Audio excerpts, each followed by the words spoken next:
여러분, 최근에 주식 앱 켜보셨다가 깜짝 놀라신 분 계실 거예요. 마이크론, SK 하이닉스, 삼성전자 같은 메모리 반도체 주식들이 며칠 사이에 엄청나게 빠졌거든요. 그런데 오늘 제가 드리고 싶은 이야기는 단순히 왜 떨어졌느냐가 아니에요. 진짜 중요한 건 따로 있어요. 이 하락이 그냥 너무 빨리 오른 주가가 숨고르기 하는 건지 아니면 앞으로 더 큰 흐름이 바뀌는 시작인지 그걸 같이 생각해 보는 거예요.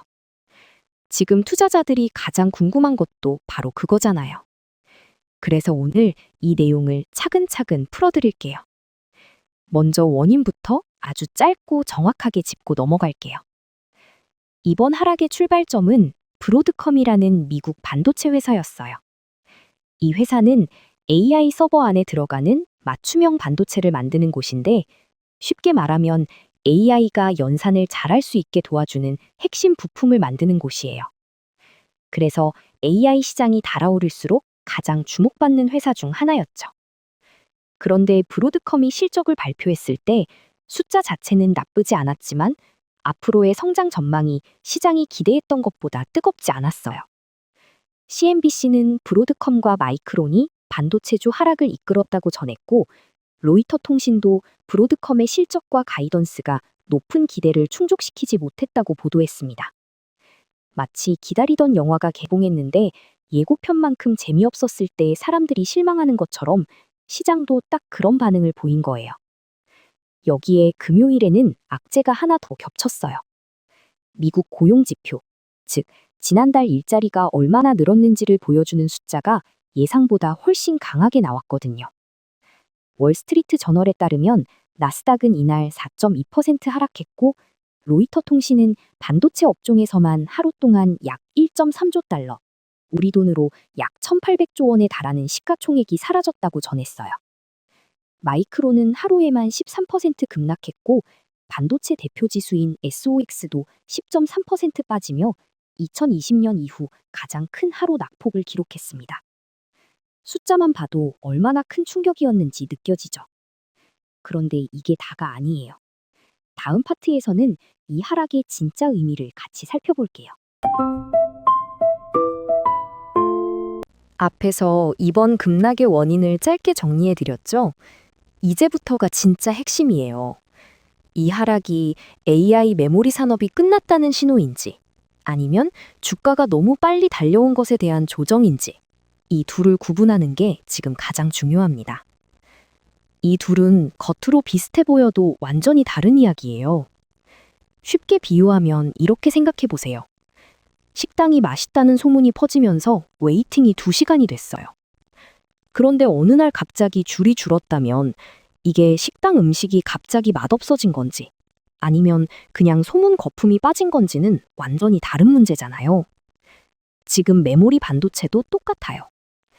현재까지 확인된 기사들만 놓고 보면 산업이 망가졌다는 신호보다 주가가 너무 빨리 올랐다는 근거가 훨씬 더 많습니다.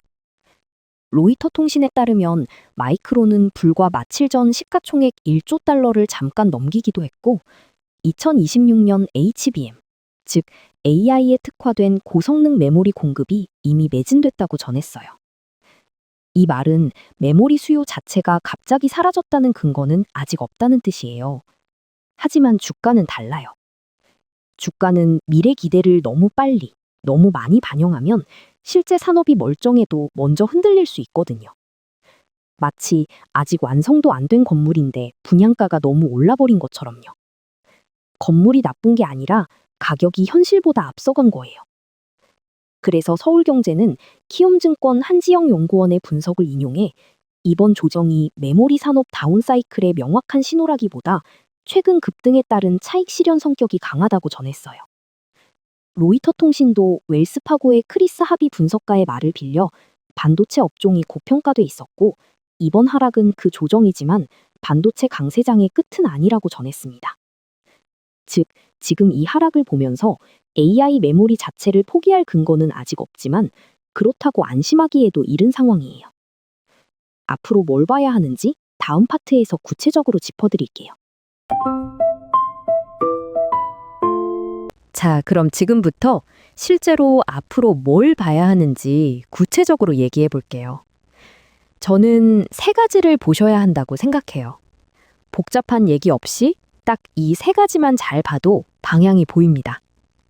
첫 번째는 AI 수요 자체가 꺾이는지예요. 이번에 확인된 건 브로드컴이 기대보다 덜 강한 숫자를 냈다는 것이지 AI 반도체 수요가 끝났다는 게 아니에요. 그래서 앞으로 다른 AI 반도체 기업들도 비슷하게 기대 이하의 숫자를 내면 이번 조정은 더 길어질 수 있어요. 반대로 다른 기업들이 여전히 강한 주문과 성장 전망을 보여주면 이번 하락은 브로드컴발 충격과 과열 조정으로 정리될 가능성이 높습니다. 두 번째는 메모리 주식이 혼자 더 약한지예요. 이번 하락은 반도체 섹터 전체가 같이 흔들렸어요.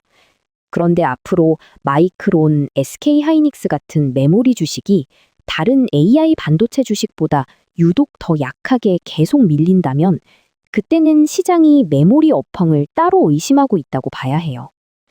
반대로 메모리 주식도 다른 반도체 주식과 같이 안정된다면 이번 하락은 메모리만의 문제가 아니라 업종 전체의 기대치 조정으로 보는 게 맞습니다. 세 번째는 금리예요. 어쩌면 이게 지금 제일 중요한 변수일 수 있어요. 월스트리트 저널에 따르면 강한 고용지표 이후 미국 10년짜리 국채금리가 4.5%를 넘겼고 시장은 연준이 금리를 빨리 내리지 않을 수 있다고 보기 시작했어요. 이게 왜 문제냐면 AI 반도체 같은 성장주들은 미래에 많이 벌 거라는 기대를 먹고 움직이는데 금리가 높아지면 그 미래 가치가 낮게 평가되거든요. 비유하면 이렇게 생각해 보세요. 10년 뒤에 받을 돈이 있다고 할게요. 금리가 낮을 땐 그 돈의 가치가 꽤 크게 느껴지지만 금리가 높아지면 기다리는 동안 손해가 커지니까 그 돈의 현재 가치가 작아지는 거예요. 성장주 주가도 딱 이 원리예요. 엔진이 좋은 차라도 길이 얼어 있으면 속도를 못 내는 것처럼요. 그래서 앞으로 고용지표나 금리 뉴스가 나올 때 기술주가 또 크게 반응하는지를 꼭 체크해 보세요. 자, 마지막으로 지금 상황을 가장 솔직하게 정리해 드릴게요. 앞으로의 전망은 하나로 단정할 수 없어요. 그게 오히려 더 정직한 말이에요. 그래서 저는 세 가지 시나리오로 나눠서 보는 게 가장 정확하다고 생각해요. 첫 번째는 가장 무난한 시나리오예요. 브로드컴 충격과 금리 부담을 시장이 빠르게 소화하고 메모리 주식과 반도체 주식이 낙폭을 줄이면서 안정되는 경우예요. 이렇게 되면 이번 사건은 과열된 기대가 한 번 식은 조정으로 기록될 가능성이 높습니다. 두 번째는 조금 더 까다로운 시나리오예요. 다른 AI 반도체 기업들까지 연달아 기대 이하의 전망을 내놓으면서 시장 전체가 AI 반도체에 대한 기대치를 한 단계 낮추는 경우예요. 이때는 산업 자체가 살아있어도 주가는 한동안 지지부진할 수 있어요. 많은 분들이 여기서 실수하시는데 산업이 좋다는 것과 주가가 바로 오른다는 건 전혀 다른 이야기예요. 좋은 배우가 있어도 개봉 시기가 안 맞으면 흥행이 안 되는 것처럼요. 세 번째는 가장 조심해야 할 시나리오예요. 금리가 더 오르고 AI 투자 효율에 대한 의심까지 커지면서 반도체 주식 전체가 더 크게 조정받는 경우예요. 아직 확정된 일은 아니지만 지금 시장이 가장 경계하는 방향 중 하나예요. 그럼 지금 당장 뭘 보면 될까요? 딱 네 가지만 체크하세요. 다른 AI 반도체 기업들도 기대 이하 숫자를 내는지, 마이크론이 계속 무너지는지 아니면 안정되는지, SOX 지수가 반등하지 못하고 더 밀리는지, 그리고 금리 뉴스가 나올 때 기술주가 또 크게 반응하는지예요. 오늘 영상을 한마디로 정리하면 이렇습니다. AI 메모리가 끝난 게 아니에요. 다만 너무 뜨거웠던 기대는 아주 작은 실망에도 무섭게 흔들릴 수 있다는 걸 이번 사태가 아주 선명하게 보여준 거예요. 본 영상은 로이터 통신의 칩 슬럼프 이레이자 13트릴리언 인 스탁마켓 밸류, 로이터 통신의 브로드컴 set to shed 300빌리언 인 밸류 as AI result fail to impress, CNBC의 브로드컴 마이크론 앤 ARM 싱크 리딩 칩 스탁스 로어, 월스트리트 저널의 스탁마켓 뉴스 4 2026년 6월 5일 보도를 바탕으로 종합 분석한 내용입니다. 오늘 영상 여기까지 보셨으면 이미 웬만한 경제 유튜브 2편 본 것보다 더 많이 아신 거예요. 구독이랑 좋아요 한 번씩만 눌러주세요. 안 누르셔도 괜찮은데 누르시면 저는 진짜 힘이 납니다. 지금까지 울프스트리트 저널이었습니다. 다음 영상에서 또 만나요.